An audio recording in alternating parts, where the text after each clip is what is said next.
जय हिंद बच्चों। Welcome back to एकांत द परफेक्ट प्लेस। आज हम लोग अपने 10th क्लास का सारा पोयम एक साथ करने वाले हैं।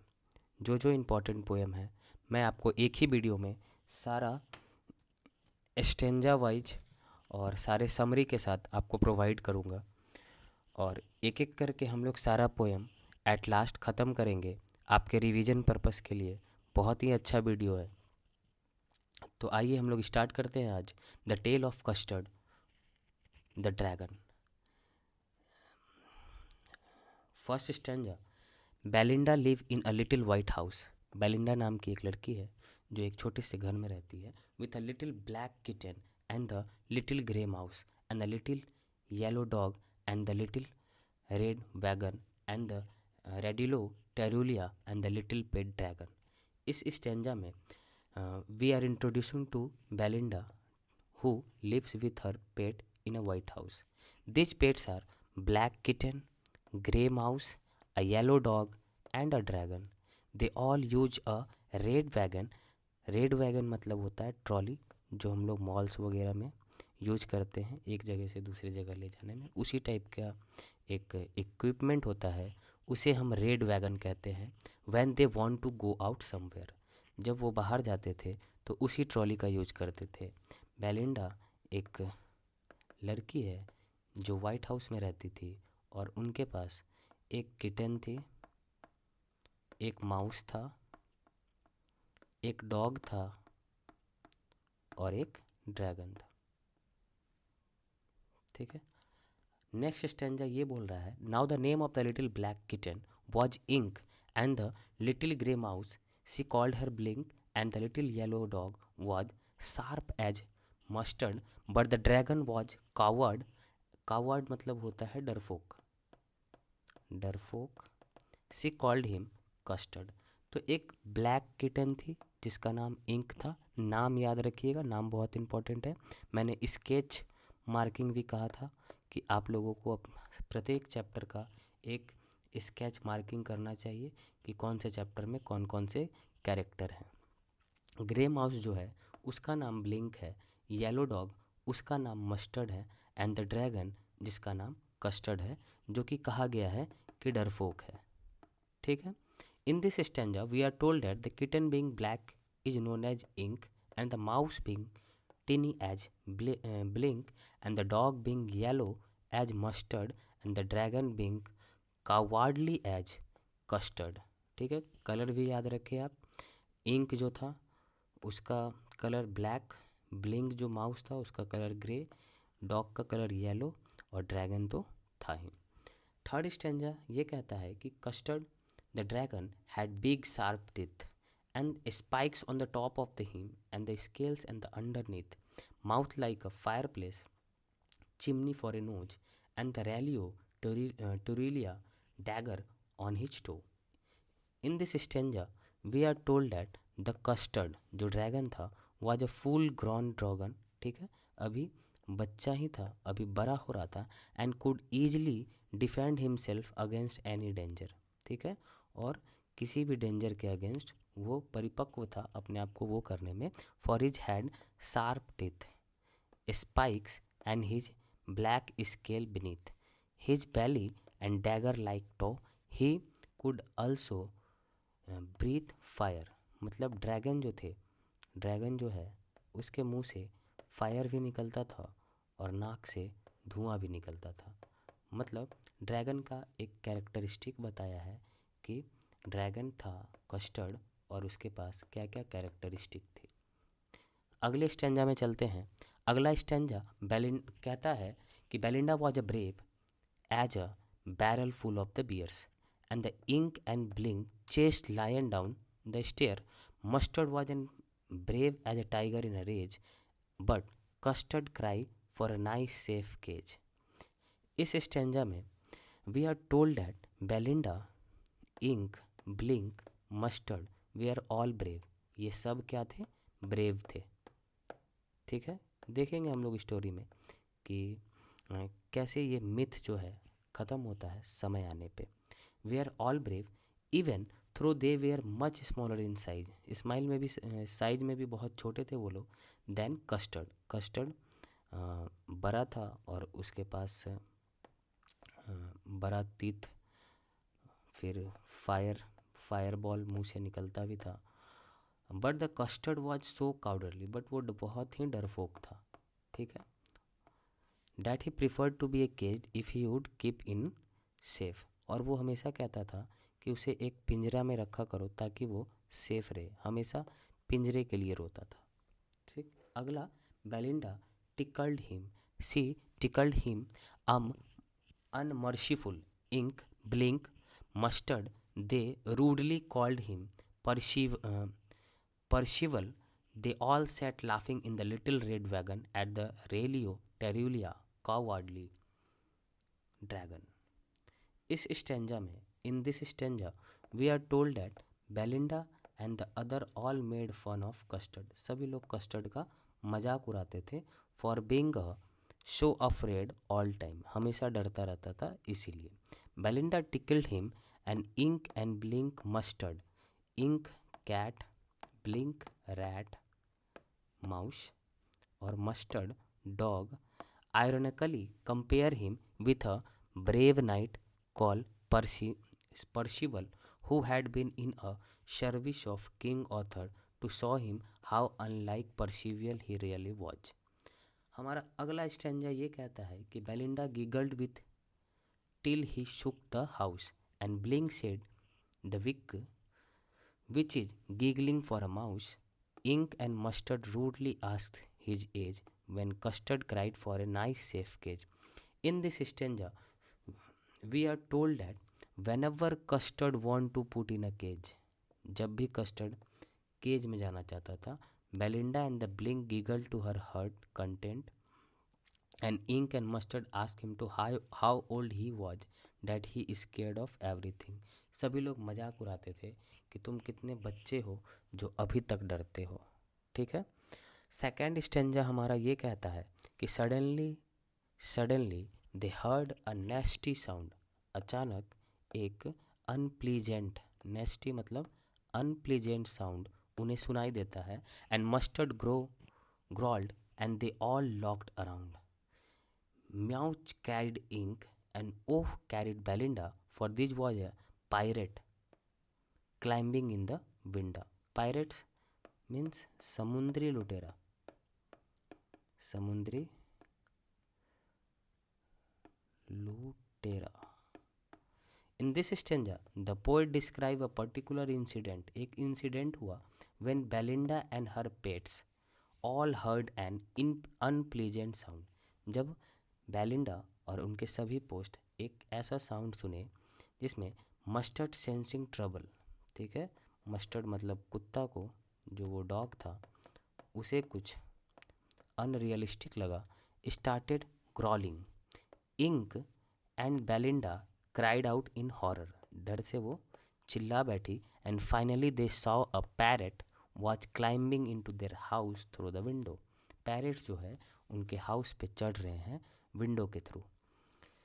Pistol in his hand, pistol in his left hand and pistol in his right, and he held his teeth a cutlass bright, his beard was black and one leg was wood.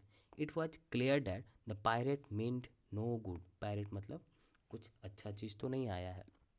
In this stanza we are told that the pirates had gun in both hand, parrots के दोनों हाथों में gun था, and the knife between his teeth, और दांतों के बीच में चाकू था। He also had a beard and a wooden leg, उसके पास एक बहुत बड़ा बियर्ड, दाढ़ी था, और लकड़ी का लेग था। All his appearance was quite sinister, ठीक, सैनिस्टर मतलब ऑड होता है, ठीक है, डरावना भी कह सकते हैं। तो घर जो उस टाइम के होते थे वो समुद्र के किनारे होते थे, और वहाँ पे बहुत लोग, ये बात 18th सेंचुरी की हो रही है और पोएट इंग्लैंड के हैं, तो वहाँ पे पैरेट्स लोग का बहुत दबदबा होता था, समुद्री लुटेरे। तो पैरेट्स लोग नाव पे आते थे और आसपास के विलेज को लूट के ले जाते थे। तो उसी टाइम का ये इंसिडेंट है और 18th सेंचुरी का ये पोएम है। तो पोएट इसी को रिलेट करते हुए आगे ले गया है कि Belinda peeled and she cried help and help, but Mustard fled with a terrified yelp. Ink tackled down to the bottom of the household and the little mouse blinked statically mousehold. इस stanza में we see the Belinda start to cry for help. Belinda जो है डर से help मांगने लगी। Mustard भाग चुका था। Ink hid in the basement of the attic, जो बिल्ली थी वो जाके छिप गई थी। और Blink went to the mouse hole, अपने घर में चला गया था। ठीक है, यहाँ देख सकते हैं बिल्ली देख सकते हैं, माउस देख सकते हैं और ये बेलिंडा देख सकते हैं। ठीक है, ये सब इस पे जो है हस्ती थी। और ये हालांकि साइज़ में भी बड़ा है और कैपेबिलिटी भी बड़ा है, लेकिन फिर भी ये रोता था ताकि इसको अच्छा एक केज मिल सके। और जब ये हमारे पैरट भाई साहब आए तो सभी लोग अपने अपने जगह पे अपनी अपनी बहादुरी दिखाते हुए अपने अपने जगह पे चले गए। ठीक, उसके बाद 10th स्टेंजा क्या बोलता है, but up jumped custard snorting like an engine, clash his tail like iron in a tangion, with a clatter and the chank and a jungling scream. He went to the pirate like a robin at the worm. In this stanza, we are told that the custard surprised everyone with her action. इस stanza में custard जो कि डरपोक माना जाता था वो सभी को सरप्राइज कर दिया वो अपने एक्शन से। क्या किया वो? He jump up and started snorting in indignation and anger. ठीक है, हुंकारने लगा। किस चीज़ में? गुस्से में। In fact she sound like a engine revving. ठीक है, जैसे ऐसे मानो कि जैसे कोई बड़ा सा इंजन स्टार्ट हुआ हो और गुर्राने लगा। Then Custard beat his tail against the floor. ठीक है, अपने पूँछ को जोर से सरफेस फ्लोर पे मारा and sounded like a metal chain in a dragons being banged against one another. जैसे कोई एक मेटल या लोहा जब नीचे घसटाता है तो वैसा आवाज़ करता है। Finally he charge toward the pirates in the same way that the bird charge at the worm that it will eat.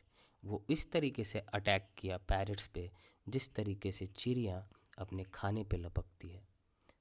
अगला स्टैंजा हमारा ये कह रहा है कि the pirates gaps at Belinda dragons and the gulped some gorge from his pocket flagon and he fired 2 bullets but they didn't hit and custard gobbled him every bit. इस stanza में we show that the pirates reaction to Custard. Parrots जो है कैसा reaction था custard के तरफ, क्योंकि वो बहुत ही डिस्ट्रक्टिव हो गया था। He know that he had no chance of winning against a dragon. Parrots को पता था कि वो ड्रैगन से नहीं जीत सकते। So he just stared at Custard and took a drink of alcohol. वो कस्टर्ड की ओर घूरते हुए एक ड्रिंक, जो पैरेट्स हमेशा इस टाइप का रखते थे ड्रिंक्स, और उसको पीते हुए फ्लैगन जिसका नाम फ्लैगन होता है, prepare to be eaten alive. वो अपने आप को तैयार मान चुका था कि ये ड्रैगन उसे जिंदा ही अब खा जाएगा। He feebly fire 2 shot at Custard. Parrots जो थे अपना gun shot 2 gun shot Custard की तरफ डाला from his pistol, but his aim was off. Aim मतलब उसका निशाना चूक गया and finally Custard at him in 1 bite, और कस्टर्ड उसे एक ही बाइट में खा गया। द 12th स्टेंजा ये बोलता है कि Belinda embraced him, mustard licked him, no one mourned for his pirate victim, ink blink in glee did gyret around dragon that ate the pirate. In this stanza, we told that the Belinda gave a custard a hug and mustard licked him. Belinda इस खुशी के मारे custard को गले लगाती है और mustard जो कि डॉग है, ठीक है, लिक्ड हिम, उसे प्यार से दुलार से चाटने लगता है. So both man and dog express approval in their own way. मतलब एमेंडा और डॉग का एक्सप्रेशन दिखाया है कि किस तरीके से वो सराहना करने लगती है कस्टर्ड का. Nobody spared a thought for this pirate who had been eaten. कोई ऐसा नहीं सोच सकते थे कि कस्टर्ड जो है पैरेट्स को खा जाएगा. Instead Ink and Blink started dancing in happy mood. Ink cat, Blink mouse, वो नाचने लगे खुशी के मारे क्योंकि अब पैरेट्स नहीं रहा. Belinda still lives in her little white house. अब ये सारा इंसिडेंस हो गया, सब खुशी से रहने लगे. उसके बाद की बात है ये. With her little black kitten and her little grey mouse and her little yellow dog and her little red wagon and her realio little pet dragon. In this stanza we told that everything has gone back to normal. सब कुछ normal हो गया. Belinda is living once in a peace. शांति से सभी लोग रहने लगे, बेलिंडा भी शांति से रहने लगी. And her pets in her white house. सब कुछ नॉर्मल होके उसी तरीके से चलने लगा. And the last thing is Belinda is as brave as barrel full of bears and Ink and Blink chase lions down the stairs. Mustard is a brave as a tiger in a rage. Mustard एक, but Custard keeps crying for a nice safe cage. इस stanza में फिर poet ये दिखाना चाहता है कि situation तो सेम हो गए, बट अभी जो है स्टील कस्टर्ड को उसका अच्छा केज नहीं मिला है, ठीक है. अच्छा, केज इस तरीके का था कि उसे बड़ा प्रॉब्लम होता था उस केज में रहने में, उस घर में रहने में, क्योंकि उसका साइज बहुत बड़ा था. In this stanza we are told that Belinda, Ink and mouse Mustard still brave. सभी लोग ब्रेव थे इसके बाद भी. Knowing that the pirates could have easily killed him all. जानते थे कि उस दिन पैरेट उसको ईजिली मार सकता था. Pirate on the other hand custard is still a coward. अभी तक कस्टर्ड क्या है, डरपोक ही है, जबकि वो उसी दिन बचाया था सबको. और still longs for a safe cage. अभी भी वो रोता है अपने सेफ केज के लिए. तो यही होती है महान आदमी की, ये वो कर भी जाते हैं और पता भी नहीं चलता. तो हमारा ये पोएम इसी तरीके से ख़त्म होता है और ये बहुत ही इंपॉर्टेंट पोएम है. एक ना एक क्वेश्चन इसमें से आएगा ही. अगला पोएम है that is Annie Gregory. The poem is addressed to a young and a beautiful lady named Annie Gregory. ठीक है, हम लोग एनी का नाम लेके चलेंगे. Her hair is honey coloured. ठीक है, हनी कलर्ड मतलब लाइट येलो कह सकते हैं. Every young man loves Annie just because of her beautiful hair. सभी लोग प्यार करते थे एनी को just because of their beautiful hair. उसके बाद her hair falling on her ear. उसका जो बाल था उसके कानों तक आता था. Looks like a rampart surrounding a castle. Ramparts कहते हैं सराउंडिंग वॉल, और कैस्टल कहते हैं एक खूबसूरत महल. जैसे एक खूबसूरत महल की का रक्षा जो है रैम्पार्ट्स करता है, उसी तरीके से हेयर जो है उसके कानों की रक्षा और सुंदरता बढ़ाता था. The poet says that though no one would love any for herself alone. ठीक है, कोई भी, the poet says that no one would love any for herself alone. ठीक है, एनी को कोई भी उतना प्यार नहीं करता था जितना एनी खुद को करती थी. No one care for her inner beauty और the nobility of his soul. ठीक है, यहाँ पे दो तरीके के ब्यूटी के बारे में कहा गया है. ब्यूटी दो तरीके का, एक इनर एक आउटर. तो सभी लोग एनी के आउटर ब्यूटी से लव करते थे, बट एनी का ये डिमांड था या एनी ये चाहती थी, डिज़ायर था कि इनर वे में भी कोई उसे पसंद करे। No one care for him, a beauty for a nobility of his share. Her outward appearance, her yellow hair are the only causes of her attraction.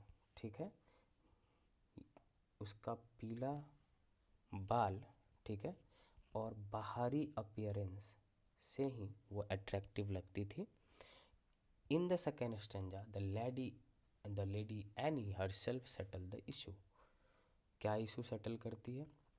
She says that she is free to choose what colour she use to dye her hair. वो free है अपना colour choose करने के लिए। She can dye her hair brown, black और the colour of carrot. ठीक, मतलब pink कह सकते हैं इसको। Any young man should fall in love with her only after judging his on married. ठीक है, कोई भी आदमी उसके प्यार में पड़ सकता है after judging his on married. Her yellow hair और outwardly appearance should not make any young man sight for her in despair. She should be loved for herself alone. ठीक है, in the last stanza the poet resolve the issue. जो भी issue हुआ था उसको फिर poet खुद ही resolve करते हुए कहते हैं कि the poet quotes a religious text. It is beyond human beings not to attracted by a physical appearance और द ब्यूटी। जो ह्यूमन बींग्स होते हैं वो सबसे पहले आपके फिजिकल अपीयरेंस पे ही जाते हैं, क्योंकि कहा जाता है first impression is the last impression. तो ये साइकोलॉजी है कि सभी लोग पहले फर्स्ट फिजिकल अपीयरेंस ही देखते हैं और इनर ब्यूटी बाद में दिखता है।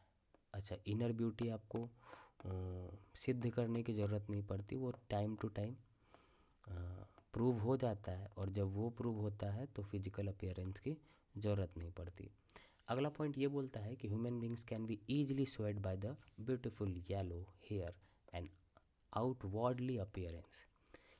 अगला पॉइंट ये है कि only God had the ability to withstand the temptation of physical beauty. सिर्फ गॉड ही जो है रिस्पॉन्सिबल है, या उन्हीं के पास एबिलिटी है कि वो फिजिकल ब्यूटी को एडमायर करे। Man without a God strength, a man जिसके पास गॉड स्ट्रेंथ नहीं है, simply can't look beyond physical appearance. मतलब उसका ये कहना है कि कोई भी मैन, अगर भगवान है तो बात ही नहीं है, और अगर भगवान नहीं है तो वो फिजिकल अपीयरेंस के अलावा कुछ नहीं देख सकता। मतलब कि एक औरत का फिजिकल अपीयरेंस से ज़्यादा इम्पोर्टेंस होता है उसका सोल।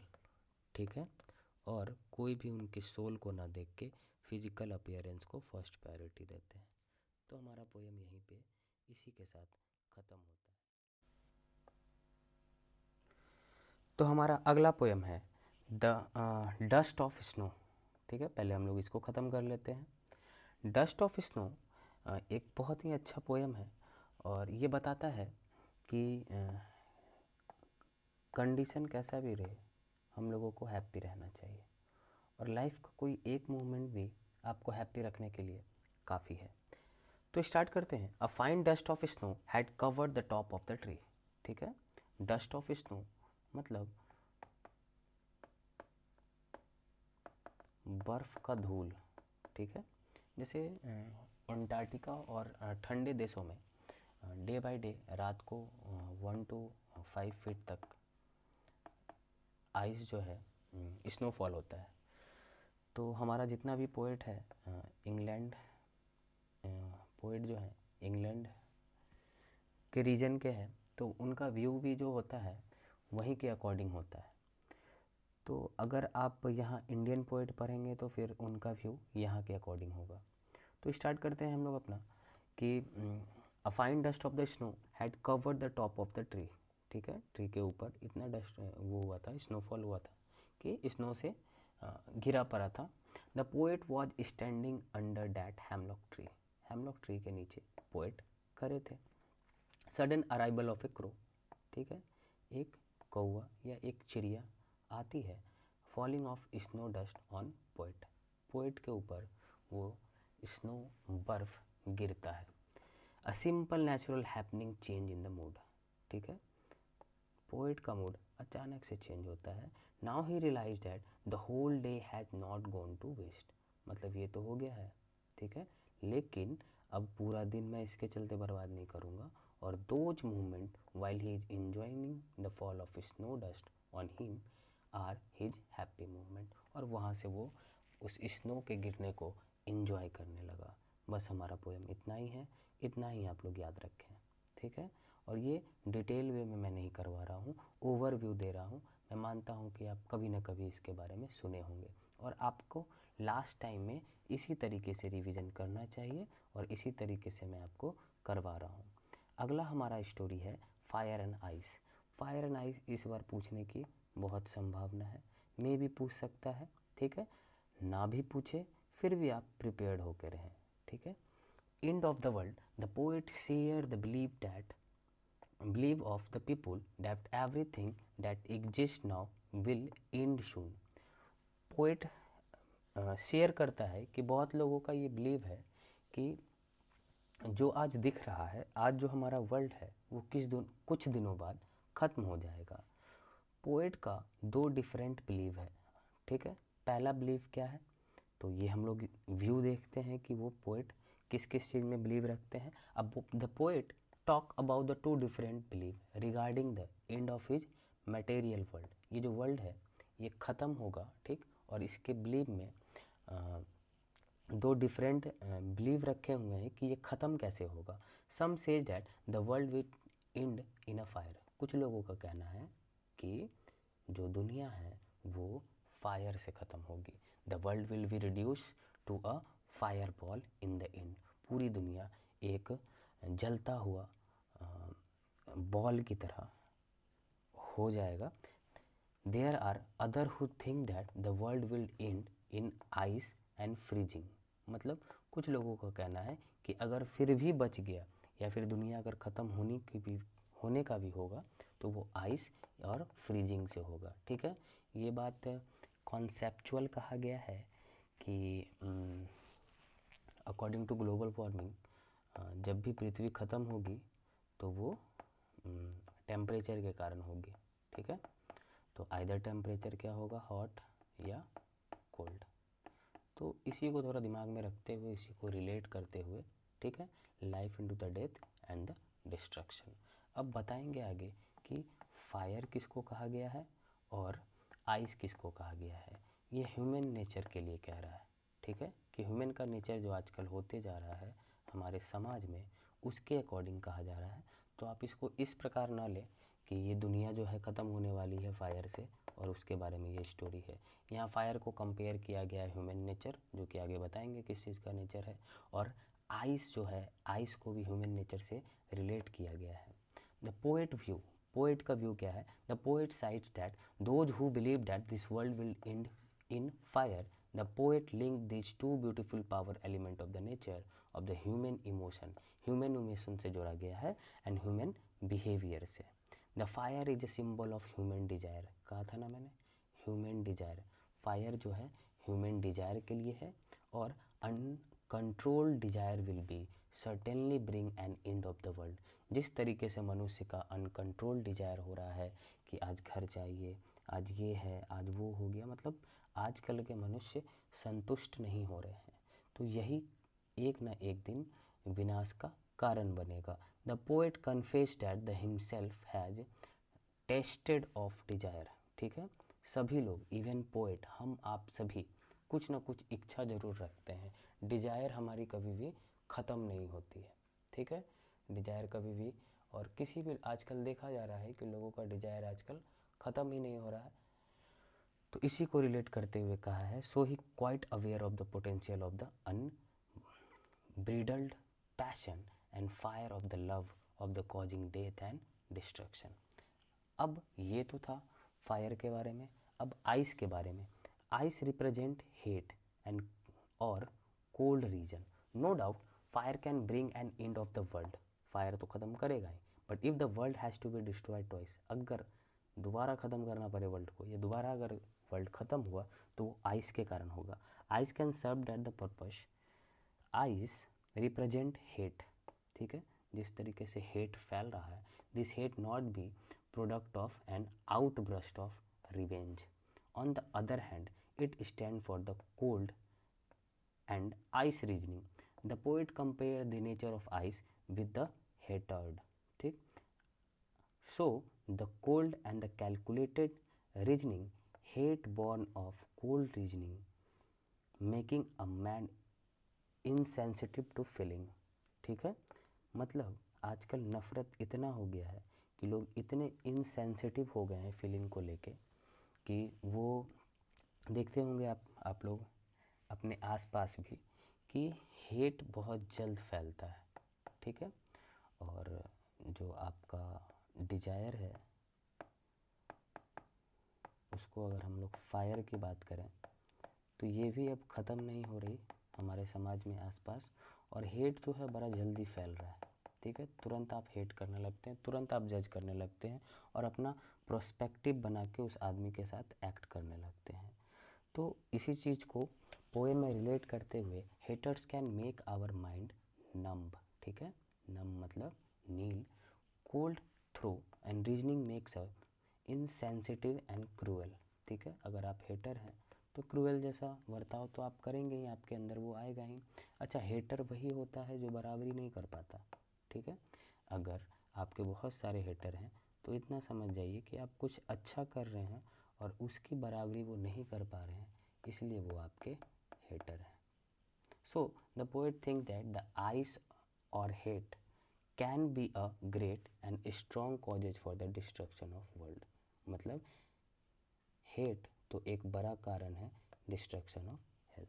तो यहाँ पे हम फायर को डिजायर और आइस को हेट के रूप में यूज कर रहे हैं. ये एक मेटाफर लाइक पोएम है. ठीक है, और आगे आप 11-12 में भी जाएंगे तो इस टाइप का पोएम बहुत मिलेगा. तो ये बहुत ही अच्छा पोएम था, बहुत ही एक अच्छा नॉलेज दे के गया और इसको जीवन में ज़रूर अप्लाई करें.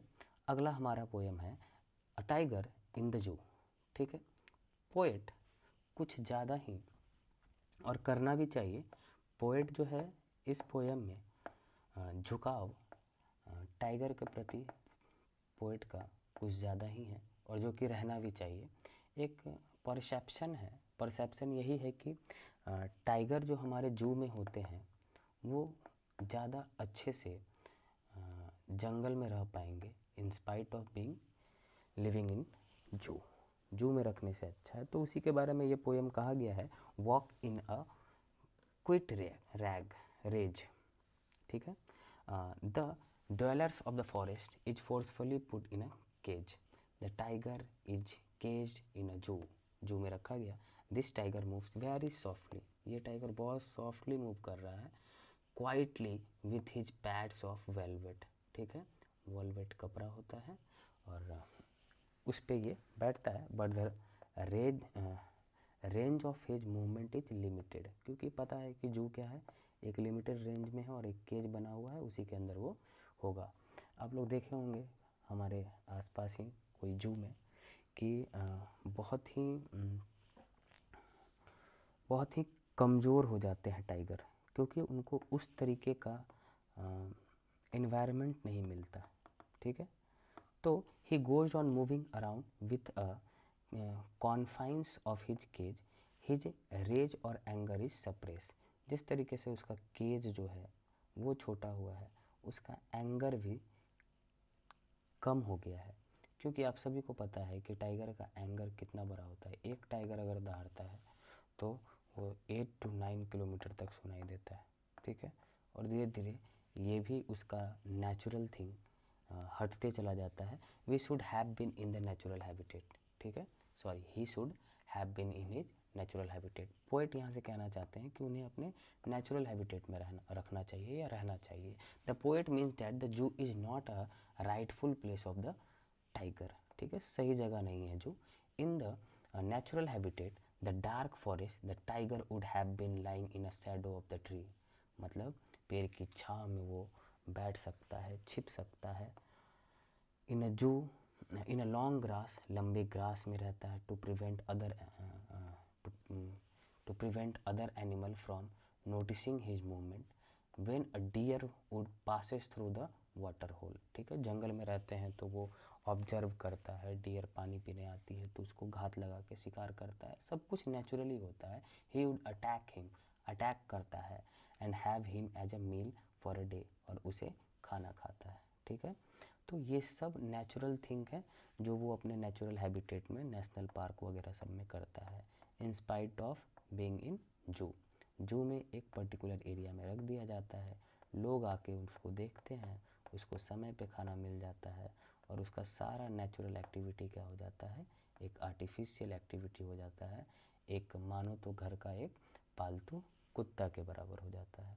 तो टेरराइजिंग द विलेज, ठीक है, sometime he would come near human settlement to show off power and strength of the villagers, ठीक है। कभी कभी नेशनल पार्क वगैरह फॉरेस्ट के बगल के आसपास जो हमारे विलेज होते हैं वहाँ पे वो जाके अटैक भी करता है, वो मतलब शो करता है अपना power. He would have no intention of killing the village, poet कहते हैं कि उसका इंटेंशन नहीं होता है विलेजर को मारने का, ठीक, बस वो भूखा होता है, उसे जंगल में खाना नहीं मिलता है, तभी वो गांव की तरफ आते हैं, क्योंकि मैन बहुत आसानी से, क्योंकि वो मैन तो ज़्यादा तेज़ भाग नहीं सकते एज कम्पेयर टू डियर वगैरह सब, तो मैन कुछ ईजी शिकार होता है उन लोगों के। Entering their house, the poet try to say that the generally the tiger never attack till he is highly provoked, कभी भी टाइगर अटैक नहीं करता जब भी उसको तंग ना किया जाए। Killing is not is hobby, उसका कोई शौक नहीं है किसी को मारने का, but only the necessity of his food, बस अपने भोजन के लिए मारता है, और खाने के लिए कोई क्या नहीं करता, सभी लोग खाने के लिए ही मर रहे हैं।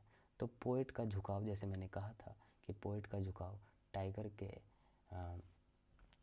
रहन सहन में टाइगर के प्रति बहुत ज़्यादा है, इसी सरकमस्टांसेज को इस पोएम में आगे फर्दर किया गया है। तो फोर्थ पॉइंट कहता है his powerful strong body is of no use, इसका उसका जो पावरफुल स्ट्रॉन्ग बॉडी है अब कोई काम नहीं आ रहा, क्यों, क्योंकि अब तो वो जू में है, अब जू में है तो उसको टाइमली खाना मिल जा रहा है, ना उसको शिकार करना पड़ रहा है। Unfortunately he is locked in the concrete cell of the जी, ठीक है, एक कॉन्क्रीट सेल में, एक पत्थर के पिंजरे में वो कैद है। His powerful and strong body is of no use to him as it put behind the bars, अब उसका स्ट्रॉन्ग बॉडी कोई चीज़ में काम नहीं आ रहा। His movement have been limited, एक सीमित कर दिया गया है उसका, limited. He does not enjoy the stare of the visitor, visitor जो आके उसको देखते हैं वो उसे बिल्कुल पसंद नहीं है, क्योंकि ऑब्वियसली सी बात है कि उसका वो काम नहीं है, ठीक है। ही सिंपली इग्नोर देयर प्रेजेंस, ठीक है, वो आसानी से सबको इग्नोर करता है, आप लोग जाके देखे भी होंगे जू में, वो अपना बैठा रहता है, ठीक है, क्योंकि उसका वो जगह नहीं है। Remains awake till late at night, the poet describe how the day ends for a tiger, tiger का दिन कैसे ख़त्म होता है। He does not go to sleep until the late hours of the night, रातों तक नहीं सो पाता होगा, क्यों, he hear the sound of the car of the zoo, क्योंकि जू में जो हमारे घूमने वाले जो कार होते हैं, पेट्रोलिंग कार होते हैं, उसके बाद इधर से उधर ले जाने वाले होते हैं सीनियर सिटीजन के लिए at night, he watches the brilliant star only, बस उसे एक नेचुरल चीज़ में क्या मिलता है, नेचुरल थिंग में क्या मिलता है, एक बस स्टार मिलता है जो उसके ऊपर देख पाता है, only behind the bar of his cage, ठीक है। तो यह हमारा यहीं पे ख़त्म हो जाता है। अगला समरी हमारा स्टार्ट होता है द बॉल पोएम, ठीक है। द बॉल पोएम स्टार्ट होता है a boy loses his ball, एक लड़का है जो बॉल को क्या कर दिया है, लूज कर चुका है। The poem is about a young boy who loses his ball in the water, पानी में एक बच्चा अपना बॉल खो चुका है। He is very upset at the lose of the ball, ठीक है, वो बहुत दुखी है अपने बॉल को खोने पे। अदर बॉल टू, ठीक है, a ball does not cost much, ना ज़्यादा उसका दाम है, it is not even difficult to buy, ऐसा नहीं है कि वो ख़रीदा नहीं जा सकता, but the poet wants the child to understand that the losing thing is common thing in the life, ठीक है। पोएट चाइल्ड को यह समझाना चाहता है कि लाइफ में बहुत कुछ खोया जाता है, ठीक है, बट उसके लिए हम लोग अपना लाइफ ख़त्म नहीं करते, और ये बहुत ही अच्छा मैसेज है पोएट को, अभी आप जिस उम्र से गुजर रहे हैं उसको ध्यान में रखते हुए। आगे का है रिकवरिंग फ्रॉम द लॉस, कैसे हम लोग लॉस से रिकवर करें। जैसे अभी आप जिस उम्र में हैं आपको भी बहुत लॉस वगैरह होता है और आप बहुत अभी इमोशनली अटैच हो जाते हैं। इतना याद रखिएगा कि आप एक हिमालय हैं, ठीक है। आप हिमालय हैं या हिमालय ना हैं तो ये समझ लें कि आप हिमालय से निकलता हुआ एक पानी है जिसे अल्टीमेट जाके बे ऑफ बंगाल में मिलना है, ठीक है। बे ऑफ बंगाल में मिलना है और बीच में आपको बहुत सारी नदी आएगी, बहुत सारे स्टेट आएंगे, बहुत सारे सिटी आएंगे। सबको पार करते हुए बहुत सारे चीज़ आपके साथ जुड़ेंगे, फिर छूटेगा, फिर जुड़ेंगे, फिर छूटेगा। अल्टीमेट आपका एम है कि आपको बे ऑफ बंगाल में मिल जाना है।